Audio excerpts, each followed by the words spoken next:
టాలీవుడ్ గొడవ 4వ రోజుకు చేరుకున్నది. ఇప్పటికీ గొడవ సద్దుమణగలేదు. అయితే మధ్యలో వచ్చిన మెగాస్టార్ మధ్యలోనే పోయారు. ఇప్పుడు గొడవ ఫిల్మ్ ఫెడరేషన్ వర్సెస్ కార్మికులది. సినిమాటోగ్రఫీ మంత్రి దగ్గరికి దిల్ రాజు వద్దకు వచ్చింది.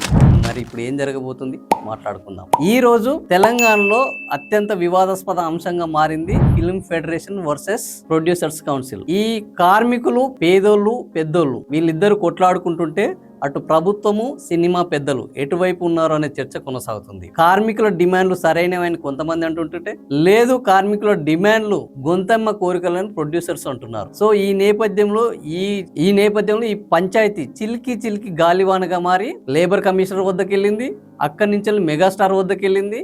మెగాస్టార్ వద్ద కూడా దీనికి ఎలాంటి పరిష్కారం లభించకపోవడంతో ఇప్పుడు ఇది సినిమా ఆటోగ్రఫీ మినిస్టర్ కోమటిరెడ్డి వెంకరెడ్డి దగ్గరికి దిల్ రాజు దగ్గరికి కూడా చేరుకున్నది. సో ఇప్పుడు దిల్ రాజు చైర్మన్, ఆయన ఆల్రెడీ ప్రొడ్యూసర్. ఇప్పుడు ఆయన ప్రొడ్యూసర్ల వైపు నిలబడతారా కార్మికుల వైపు నిలబడతారా అనేది తేలాల్సి ఉంది. సినిమాటోగ్రఫీ మినిస్టర్ కోమటిరెడ్డి వెంకటరెడ్డి ఇప్పటికే తన అభిప్రాయాన్ని కుండబద్దలు కొట్టారు. కార్మికుల వేతనాలను పెంచాల్సిందే. కార్మికుల వేతనాలు 30% పెంచడంలో వాళ్ళు అడిగిన డిమాండ్ లో ఎలాంటి అన్యాయం లేదు.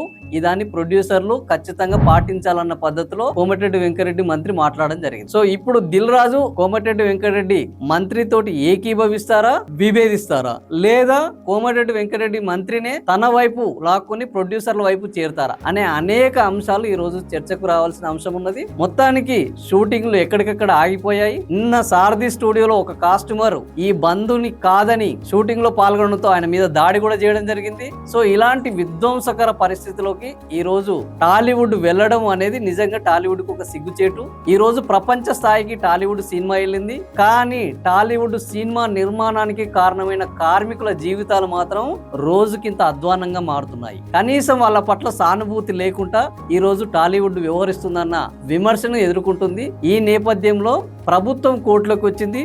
ఒకవైపు కార్మిక శాఖ మంత్రిగా వెంకటస్వామి, సినిమాటోగ్రఫీ శాఖ మంత్రిగా కోమటిరెడ్డి వెంకటరెడ్డి, అదే విధంగా ముఖ్యమంత్రిగా నేను అయినప్పటికీ సినిమా వాళ్ళు ఎవ్వరూ నన్ను అభినందించడానికి రాలేదు అని గతంలో సినిమా ఇండస్ట్రీ మీద గుర్రుగా ఉన్న సీఎం రేవంత్ రెడ్డి ఈ వివాదాన్ని కార్మికుల జీవితాలను బాగుపరచడానికి ఏమైనా వినియోగించుకుంటారా, కార్మికుల్లో ఒక మంచి పేరు తెచ్చుకోవడానికి దీన్ని వాడుకుంటారా, లేదా ప్రొడ్యూసర్ల వైపే నిలబడి రేపు ఎన్నికల్లో ఫండ్ కోసము ప్రయత్నం చేస్తారా అనే అనేక చర్చలు ఈరోజు సినిమా వర్గాల్లో జరుగుతున్నాయి. మరి ఈ సినిమా వర్గాల్లో ఇప్పుడు తుది తీర్పు ఎవరి వైపు, ఈ ఆకలి రాజ్యంలో గెలుపు ఎవరిది, కార్మికులకు న్యాయం జరుగుతుందా, ప్రొడ్యూసర్లే మాటే చెల్లుతుందా, డబ్బు మీద శ్రమ ఎప్పుడు దోపిడీకే గురవుతుందా అనే అనేక సందేహాలు అనేక ప్రశ్నలు లేవనెత్తుతున్నారు. మరి ప్రభుత్వం ఏం చేస్తుందనేది చూడాల్సిందే. అప్పటి వరకు ఇది తెర మీద నడిచే చిత్రమే. షూటింగ్లు ఆగినా కూడా కొనసాగుతున్న టాలీవుడ్ చిత్రం ఇది. ఈ చిత్రంలో సస్పెన్స్ అత్యంత థ్రిల్లర్గా మారింది. మరి ఈ థ్రిల్లర్ సస్పెన్స్లో జస్టిస్ జరుగుతుందా లేదా చూడాల్సింది. ఈ వీడియో మీకు నచ్చితే లైక్ చేయండి, షేర్ చేయండి, సబ్స్క్రైబ్ చేయండి. మరిన్ని వివరాలు చెప్పాలనుకుంటే మీ అభిప్రాయాలని కామెంట్ల రూపంలో తెలియజేయండి. Thank you for watching.